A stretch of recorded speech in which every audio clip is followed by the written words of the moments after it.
I think we need to get something clear right up front. I am not a historian.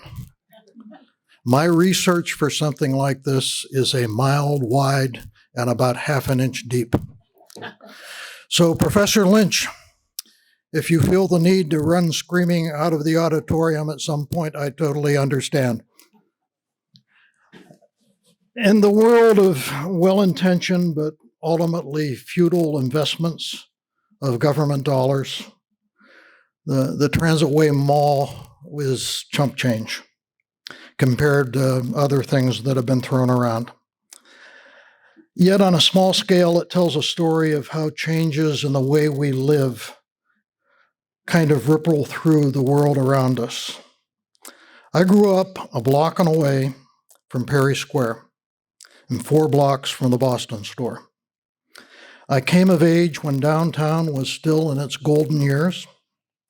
Like most folks of a certain age, I witnessed its slow transformation into a hodgepodge of smaller retail outlets, senior housing, sports and entertainment centers, and an abundance of bars and restaurants, none of which are evil. How did the downtown area start? How did it change? Could the transformation have been stopped? What part did Erie's legendary mayor, Lou Tullio, play in it? Like most things in life, there is no simple reason for this minor but complicated adventure. But at the heart of this, at the heart of this is a single word: transit. Changes in how people get from here to there on a day-to-day basis changed almost everything in our lives. It also made the Transitway Mall a non-starter, although a great story. There's something about the Transitway Mall that brings out a series of quotes that will pop up during this presentation. I'm a playing pastor kind of person for the Lutheran Church, and every time you do a sermon, you start with a theme or a quote, usually scripture, but not always. The first thing that came to my mind was a quote from one of America's greatest humorists, Mark Twain. And it's something I think we can all relate to at one time or another in our lives. He said, "For maximum attention, there's nothing like a good big mistake." Another quote is from the movie Field of Dreams, when you get that godlike voice of James Earl Jones saying, "If you build it, they will come." A lot of people have gone bankrupt by forgetting that this statement referred to a visit by ghosts of long-dead baseball players. And the third one's from President John F. Kennedy after the debacle at the Bay of Pigs. Looking back, he said, "Victory has 1,000 fathers, but defeat is an orphan." There is no way or no question that the Transitway Mall was a good big mistake. It was well-intentioned, it was carefully planned, it was completely unsuccessful. It demonstrated that if you build it, they will come, may work really well in a movie script. In real life, you've got to add 4 words, if they want to. And President Kennedy was very perceptive about ownership of failure. There is very little written about the Transitway Mall. I can tell you from personal experience. You need to dig. So all of these will be part of any discussion of Erie's attempt to hold back the changes in society. Might make life easier for some, but come at the expense of disrupting the lives of others. The same struggle was going on in urban areas all over this country. For those of you old enough to remember, or not old enough to remember, or might not have lived in Erie, and a little background. The period following World War II through the early 70s at the latest were the golden years for the city of Erie. they really were in the time when things were at their best. But before we look at the practicalities, let's spend a few minutes touring downtown Erie's golden years. It's really hard to imagine, if you're not of a certain age, how important that 6 blocks in downtown Erie were to people of the city, and how often you found yourself there, and how it affected your world or in a variety of ways. So there are a variety of definitions as to what is downtown Erie. You can go with your own. We'll stick with mine, which is that the real action was from 12th Street to 6th Street, between French Street and Peach Street. So it's roughly 8 blocks. Top end at Perry Square, bottom end at 12th Street. This was the sharpening heart not only of the city of Erie, but of the whole county. It's where you dressed up and spent an evening at a restaurant or a movie, and I'm going to go through to this one. That is the old Shays Theater and the original Chinese restaurant, the Cathay House. Anybody remember where it was? West 7th Street, where City Hall is right now. Maybe you went downtown for a concert. These are from that time period. I'm sure that you were at the Frank Zappa concert. It's where you got your dress for the prom. It's where you went downtown to rent a tuxedo. You never bought a tuxedo, for heaven's sakes. You want to go to a movie? We had the Shays. Across the street from it is a Strand, which is to this day still in action as the Erie Playhouse, one of the few buildings in downtown like that. On French Street or Peach Street and West 8th were the Columbia and the Colonial, and I can never remember which is which. And of course, the Warner Theater, which has just gone through an amazing reconstruction. If you haven't been in there since they opened up lately, you are missing a treat. Same area. That is, and I want to get this right, the Erie Sports Store at 7th and State. This is Isaac Baker. This is the original. This is the original. And this is one of the 2 or 3 places that is still in existence in Erie, Pennsylvania from that time period. This is now in the Baldwin building. It is still the same family, I believe. I may be wrong. This is P.A. Meyer and Son. It's kind of hard to believe. The only picture I could find was in the middle of a snowstorm the day after the place burnt. They had a major fire, so this picture does not do justice to P.A. Meyer's. It was a beautiful store. Who here remembers listening to Elvis in a listening booth at the record bar, where you would go in there and they, yeah, sure, only 2. You like department stores? We have Woolworths, and we have Murphy's, and we have Kresge's, and all of them had lunch counters, and all of them were busy all the time. You like chocolate and ice cream, Chaconas and Palacos? Now the picture here, whoops, I need to go back a couple. The one, I'm hitting the wrong button here. This is actually their 26th and Parade Street location, the original one. Again, I could not find a picture of the one on State, but it was there and it was busy. Jewelry, only 2 that I came up with, Fisher's and Jarecki's. And Jarecki, most of these didn't go out of business for quite a while after, but they're gone. You like department stores. Trask, what do they call it? Prescott and Richardson Company. Sears is actually outside of that 8 blocks that I talk about, but it's close enough for government work. J.T. Grant's at 9th and Peach. And of course, the Boston store. One of the great marketing things I've ever seen anywhere were the posts that the Boston store put up all over the county instead of big old billboards that had to be changed every 2 weeks. This became part of the language. You would say, you want to get to my house, you go to the second left past the 14-mile post on Perry Highway, and that'll get you to my house.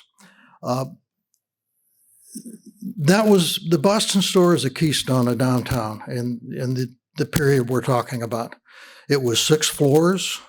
There was a cafeteria in the basement. There was fine dining on the top of it. Again, I want to, rather than you, here, I want to go to the next one. You cannot believe the chaos of a holiday season in the Boston store until you were there elbow to elbow, and neither one of you giving an inch. It originally had the elevator operators in uniforms who would shout out the departments at each level as you went along the way. I believe the Boston store was the first store in Erie to have escalators. I may be wrong on that. And if you're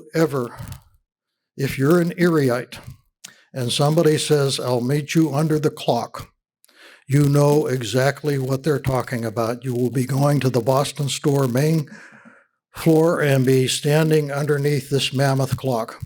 And I think there's still one of them in there in that space at this point, though the Boston store is long gone.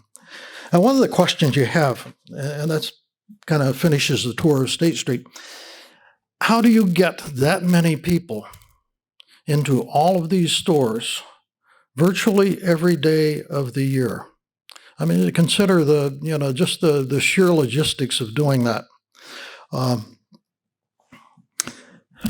If you go out the front door of the Boston store through the revolving doors, go to 8th and State, and you look north and you look south, you will see at least 2 or 3 buses. You may see 7 or 8 buses. You very quickly learn to read the number and the destination on the buses.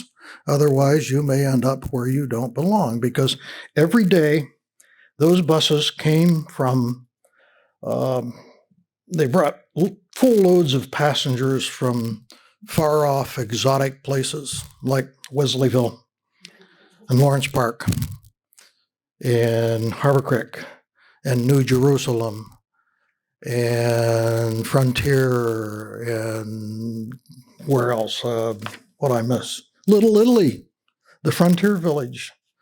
And who here knows where Marvintown is? Okay, we've got some years behind us. To understand the global or gradual disintegration of the golden years, we need to get a little wonky. We'll leave the pictures for a while.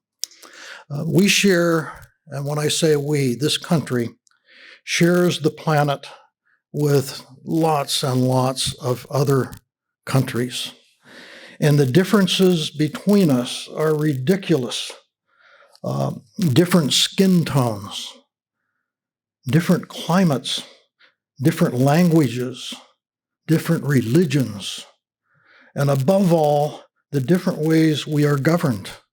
Monarchies, democracies, dictatorships, theocracies, communism, and all of the above mixed together in some cases.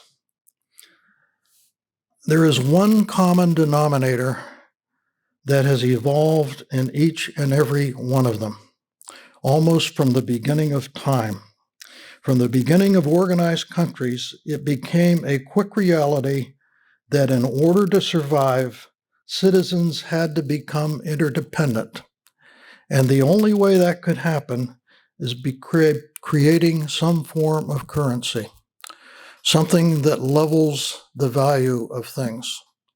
If I'm sitting there with 4 acres of tomatoes, getting them to market by myself is a real challenge. If you look at the track, follow any product that you buy back and see how many hands have touched it. And each time a hand touches that, some money changes hands. You cannot have a country that does not have a currency. You often hear the saying, money is the root of all evil. Maybe so, but it's a fact that without the acceptance of a common currency, no country can exist. The ability to buy and sell goods, services, properties, whatever, in simple reality, hasn't changed over centuries and centuries and centuries. Not long ago, I was given a list from our teenage grandson in California, a birthday wish list. As you can imagine, there were video games and different things and an actual book, none of which I had any idea what he was talking about, plus some athletic equipment that I sort of knew what it was, but not as specific as he was. Yet within 15 minutes, I sat in front of a computer and I found all those things exactly like he had listed, and I bought them. And I sent the money to Amazon and told them to send the stuff to California. And 2 days later, we get a text saying, "Thank you." That's pretty amazing. We've never seen anything like that before in existence, have we? Wrong.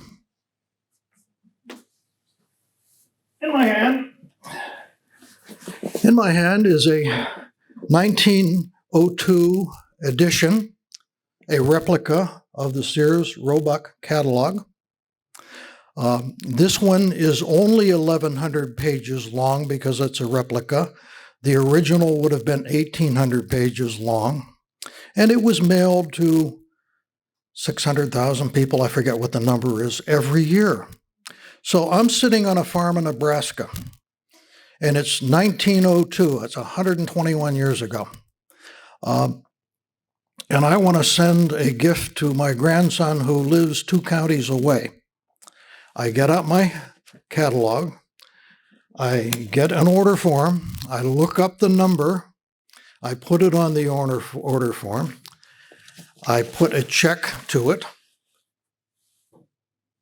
which means our little pile of money will go to Sears' little pile of money at this point. Once it clears the bank, they will ship it, and you wait.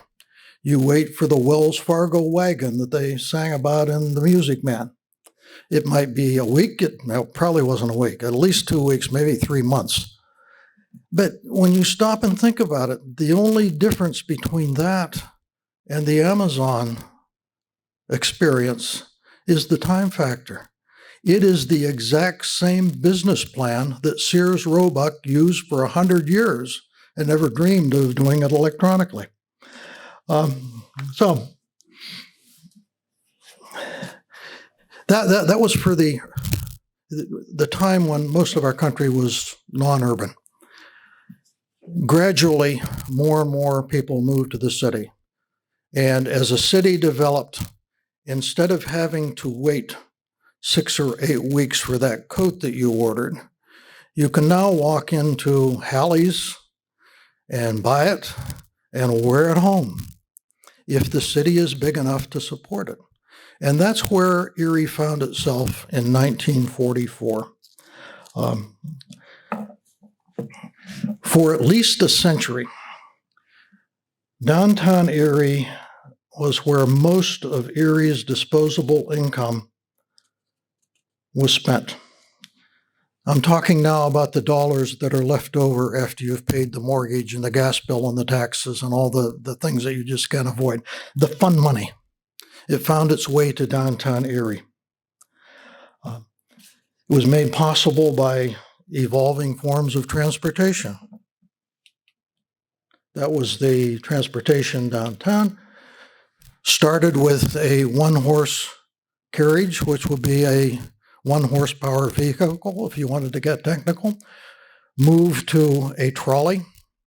Trolleys started as 2-horsepower vehicles, and eventually ended up as being powered by electricity, and then went away altogether because they were replaced by the ubiquitous bus for a good quarter century or more. And if you look at the gentleman standing in the doorway, that's Lou Tullio. Throw in all of these buses, throw in taxi cabs, and there were a ton of them for the short trips. And you throw in people like me who were born lived 2 blocks from Perry Square. Life was really good in downtown. Why did something that worked so well for so long begin to fade away? And it did. I'm going to blame one individual, and it's not Lou Tullio.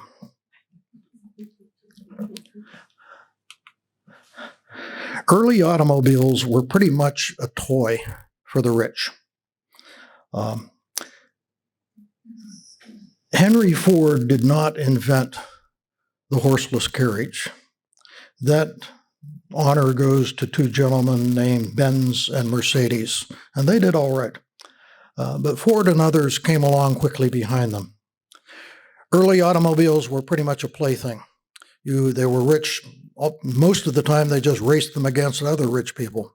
You couldn't take them very far because there were no gas stations. And if it broke down, nobody knew how to fix it. So they were kind of playthings, kind of like having a boat and somebody else to steer it. Henry Ford was very much like Steve Jobs, and I'm losing my mind. Let's just say Steve Jobs, in that he could look at technology and look into the future around the corner and see where it might take you. Steve Jobs thought about a smartphone and what it could do decades before he actually had the equipment to make it happen. That was Henry Ford. Henry Ford looked around the corner and he saw an industry that was so much larger than playthings for rich people. There's a couple of cars that were racing around in those days. They're kind of neat. That'd be fun to drive, but I'd hate to pay the bills on them. Henry Ford's factory, initially, they would bring pieces of a vehicle to one point, and people would come over and he'd do this part and do that part. And it took 12 hours to produce a single Ford when it first started. Henry Ford, and the 12 hours would put the retail price at someplace around $850 to $950, which was a lot of money in 1915. Henry Ford did 2 things. One, he envisioned the line, the extension line, instead of going piece by piece and bringing the pieces to the vehicle would come to the workers. And you would stand there all day long doing one thing or 2 things because it was only in front of you for a few seconds.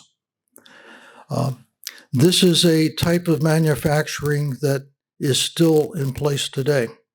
You can see it. The assembly line is the phrase I'm looking for. This is the original. This is more or less the original. These 2 are the assembly lines. This is just something I pulled out of my hat. I don't know what that means. The second thing that Henry Ford did was he designed a car that could be handled by an average household. And he designed a car that could be maintained by a backyard mechanic. When the assembly line was in place, instead of 12 hours, a car would come off of the line. It would be driven off of the line after 1 hour and 33 minutes from the time the first bolt was turned. In addition to that, the bare bones cars that you're looking up there were very simple. He had a saying that you can have a Model T Ford any way you want it and in any color you want, as long as it's black. Because You're going to buy what I sell you. But the bottom line was he could churn these out at $250 a piece. Middle America discovered automobiles and has never let go. This happened during World War I. And then came the 20s, where everybody was really happy. And then came the Great Depression, where everybody was really miserable. And then came World War II, where everybody was terrified. By the end of World War II, we had a baby boom. Things were going full scare. People had a lot of money. And things were changing in the automotive. By 1960, one household, 60% of the households in America in 1960 had one automobile. Another 20% had two or more automobiles, and the last 20% had no automobiles. This meant there was still a place for mass transit. If Dad drove to work, then everybody else had to take the bus or a cab. If, on the other hand, Mom needed it for grocery shopping or taking the kids to the doctor or whatever, then Dad took the bus to work. So mass transit was still a part of our life. I know that sounds just a little bit of feministic, but this was 1960. The golden age, and what happened is that every year, that percent of people who had two cars went up by, became 21% or 22% or 23%. And at the same time, the empty seats on the buses went up by 22% or whatever. Gradually, Henry Ford is putting mass transportation out of business. And that's why I say that, he is behind all of this nonsense. The golden age was failing slowly but surely. By the time more and more customers arrived in their own car, it was having a negative effect on State Street's bottom line, with buildings side by side that were often 100 years old. Little provision was available for parking lots. The new concept of suburban plazas, I'll go through here, were beginning to pop up, and they had lots and lots of parking. The major department stores were beginning to build satellite places out in the country. We'll put one in West Erie Plaza, and we'll put one in East Erie Plaza.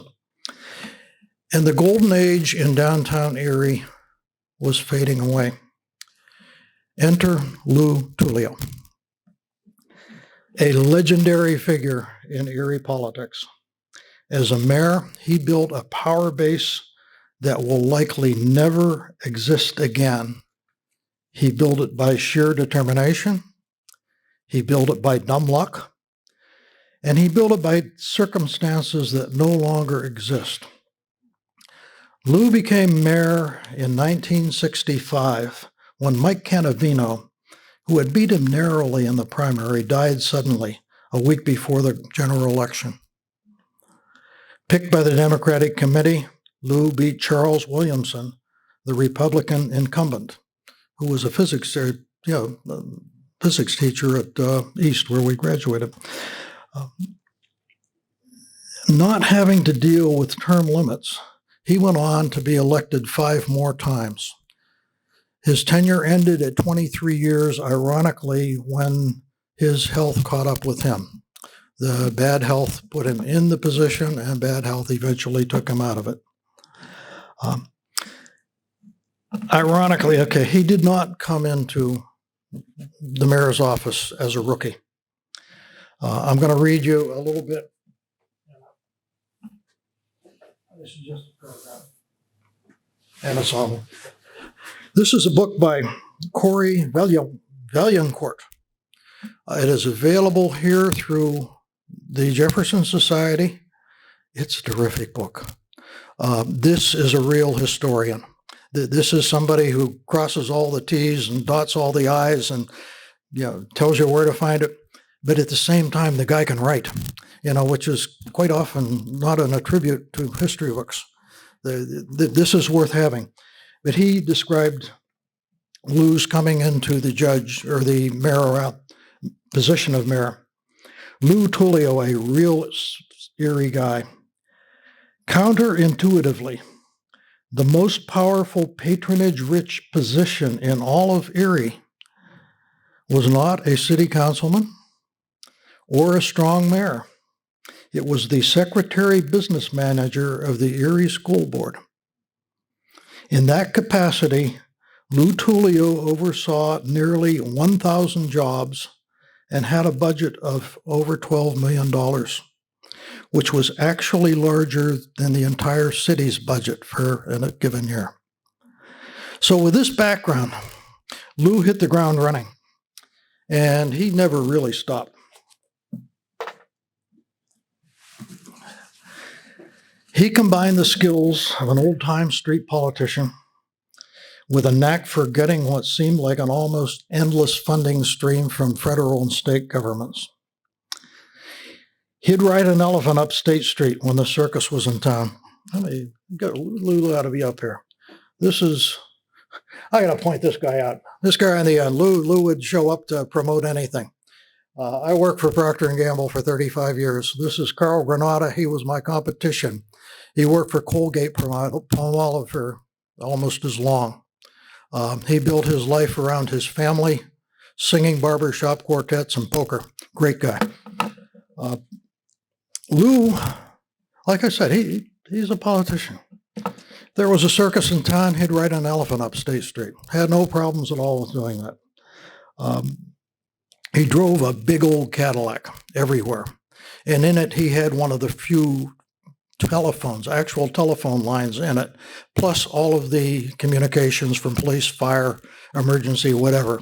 And he would show up any place that he could. I got to ask you a question. Anybody know who that is? I think I do, but I don't know for sure. Where the red, this picture over here on the far. If I'm not mistaken, Kohler Brewery had a Uncle Jackson promotion theme. And I think that is an actor that was doing the Uncle Jackson around town for a couple of years. But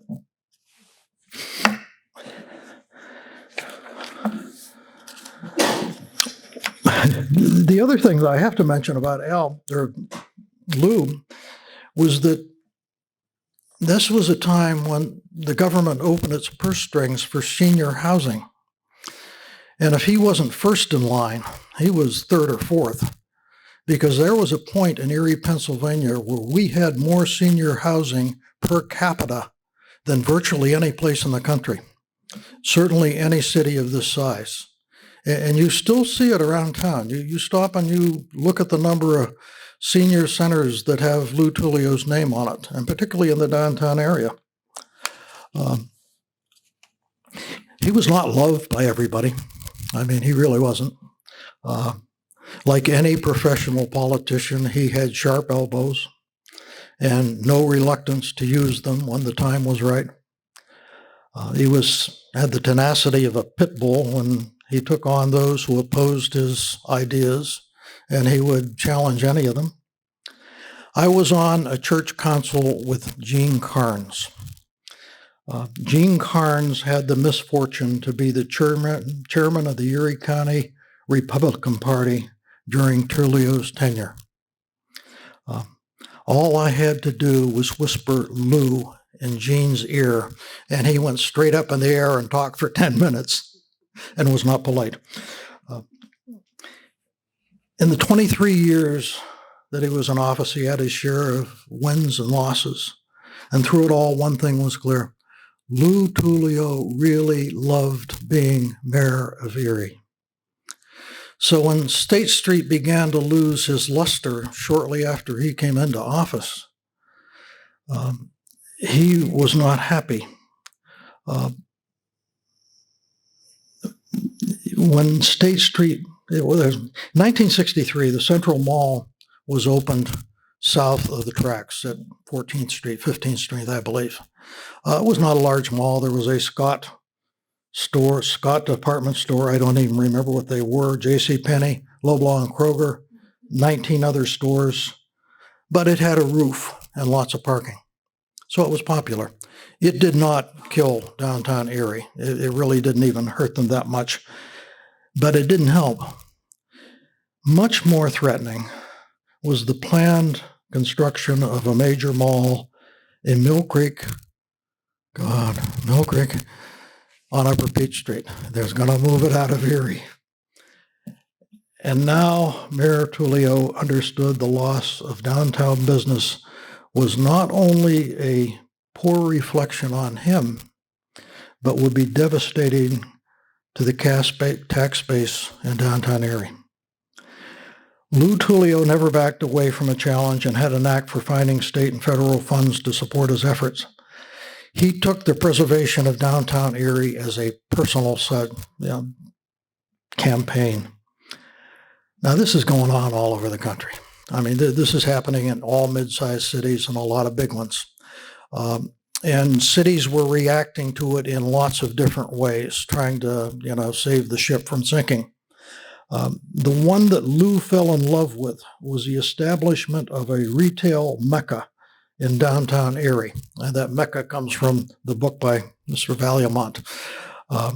The original plan, at least in the early talking stage, was to close State Street from North Park Road to 10th Street to all traffic, not just part of the traffic, close it completely. This 4-block open space would then be a gathering place for shoppers and tourists who could go from one store to another without dodging traffic. There would be benches and tables made out of concrete, some with embedded chessboards and checkerboards in them. There will be trees and greenery, an occasional musical performance, and there'd be festive lights. And on paper, it was a great idea. And it continued to be a great idea until the Downtown Business Owners Association had a collective heart attack when they looked at the plans. For openers, in an environment where any downtown parking space was worth its weight in gold, the mall would eliminate roughly 80 to 90 places closest to the stores on State Street. In addition, while the larger stores, the department stores, would have loading docks for receiving items, most of the smaller stores got them through the front door very early in the day. They'd be wheeled in from State Street. And it's still that way, as a matter of fact. That would be hard to take if you didn't have a front door on a parking place. Things went on, and the compromise was reached. The compromise plan allowed buses only. It would be 2 lanes, one in each direction, to continue using this transitway, hence the poetic name for the project. I'm kind of assuming that deliveries were also available early in the morning, but I never could find anything about it. Everything I read that promoted the Transitway Mall included the following.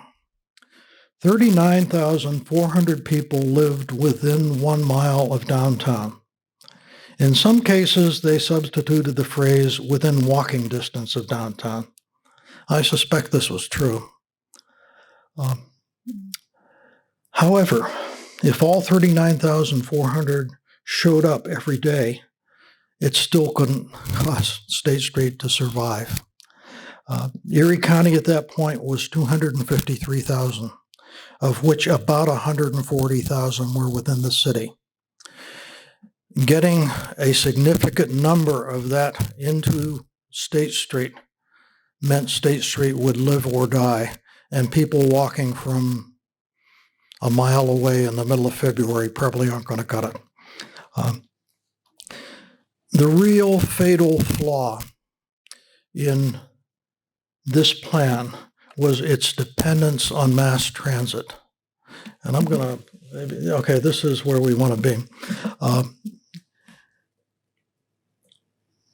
Given the choice of driving where we want to and coming back when we want to, and finding a bus on a schedule that is not always that reliable, the decision's fairly quick.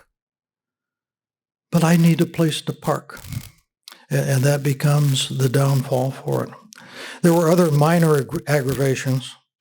Who comes downtown to play chess on a concrete chessboard? You got to bring your own chess pieces to begin with. Trees and greenery are awfully maintenance intensive, particularly when they're planted in concrete vats. Besides, if I wanted trees and grass and shrubbery and flowers and benches and a gazebo and a fountain that changed colors 3 or 4 times a minute, I could walk across the street to Perry Square. It just did not make sense. And finally, January, February, March outdoors. That's a lot of fun. And the following is speculation based on decades of being amazed and amused and sometimes horrified by local politics. I am also grateful that good people are willing to partake of these often thankless jobs. But what I'm saying is a speculation on my part. In hindsight, there was no rational reason for City Council to approve Lou Tullio's proposal, and they had to do it before it can be done.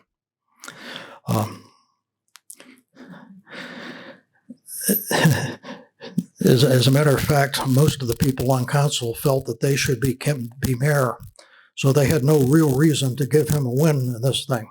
And the initial thing going on is it would go down. But the mayor had an ace in the hole, as he often did. He made it known that he had in hand $1.4 million in federal money designated for that project alone. Now, the project alone, might not be totally true, but the $1.4 million was there. I may sound cynical, but I suspect that may have perked up the ears of local construction companies.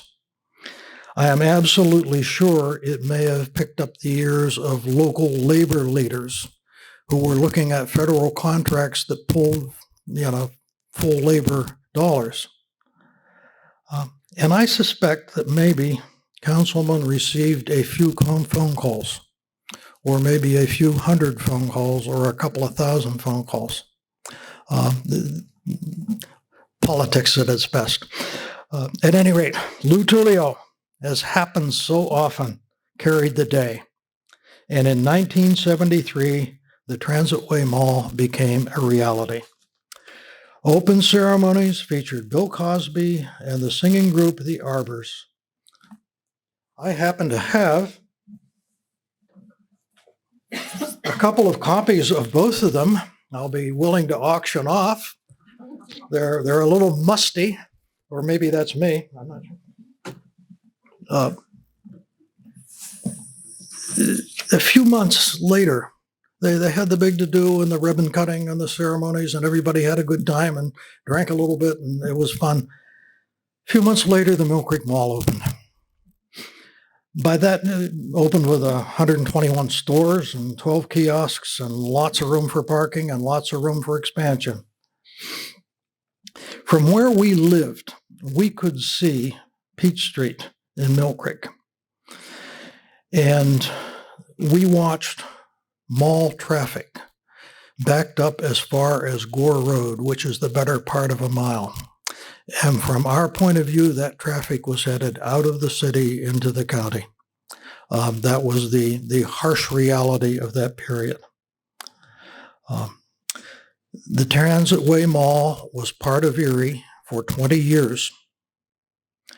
During these years, almost every store and restaurant and theater that we looked at up there ceased to exist. Um, try as you might, you can find no redeeming factors for, having built that mall and having gone through it. I think there's a little unfairness in some places. There is a tendency to blame Lou Tullio for the disintegration of the golden years. Nah, frankly, it's not fair. With all of its flaws, the mall represented a valiant effort to preserve a time and a place that was important to those of us who grew up in that area. So part of me gives him a salute for taking his best shot at it, even if it didn't work. Sam Sherman, the owner of the Isaac Bakers and one of the most respected citizens of his time, summed it up nicely. We're not saying by a long shot that getting rid of the mall is going to make downtown what it once was. That may never happen. But the downtown can be revitalized, and the mall is what is holding it up. Sam was not happy. John Horan, who is another legend, has been around as just a great civic leader, was a little more blunt. He said, in retrospect, it probably didn't matter a whole hell of a lot what we did downtown. Retail was not coming back anyways. So, in summation, Erie built a good big mistake, and they did not come. And nowhere in any of the cemeteries will you find a tombstone saying, I am the father of the Transitway Mall. Thank you much. It's been a pleasure.